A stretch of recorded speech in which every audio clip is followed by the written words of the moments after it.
ভোটারের সব দাঁড়া আমি নেতা ডাক দেই। নেতা কিরে গরম মতো চিল্লাস কি লিগা? সব ভোটার উপযুক্ত বলা বাইনি। ভোটারের পোলা বানলে আইছো? হ্যাঁ। এলিগা তো তার এত ভালো। কি ভোটারের পোলা বানলে আইছো? এই যে নেতা সব ভোটার। আসসালামু আলাইকুম বড় ভাই। এডি তোর ভোটারের পোলা? হ্যাঁ নেতা সব ভোটার উপযুক্ত। ও তো জন্ম নিবন্ধনই হয়নি। নেতা আপনার তো আইডি কার্ডই আছে। ওই কোন ছেলেটা? আর রোজরে হচ্ছে না। ভাই সবেরা আমরা সবাই এখানে আসছি, নেতা একটু কথা বলবে।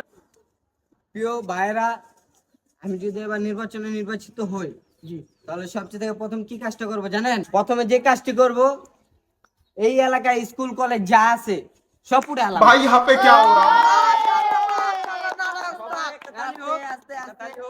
সেকেন্ডে যারা কৃষি কামালি কাজ করে হ্যাঁ গো, আর কাম করতে দিব না। আরেকবার হবে তাহলে। কিরে ভাষণটা কেমন দিলাম? ওস্তাদ ভাষণটা যে দিলেন, আপনি যে স্কুল কলেজ উঠে লেলেন, ওগো বাপ মারা কি ভোটটা দিব? আবার কৃষি কামার উঠে লেছেন, খাইবো এটা কি? ইস রে খাইছে লাভ ভিডিও। নেতা সব তো ফাঁস করে দিতেছেন। আচ্ছা ভাইরা, এখানে যা বললাম তোমরা আমারে ভোটটা আপনি কি নেতা? আপনি তো আমার বুকিং আচ্ছা, করে রাখেন, নেতা দোয়া করে দিয়েন আমারে। আবার তুই এখন এইবার ভোটটা আপনি পাইবেন। আচ্ছা আমি দোয়া করি। বীর দে ধরাই নিশ্চিন্তে থাকেন না, তা আমি আপনাকে ভোট করব।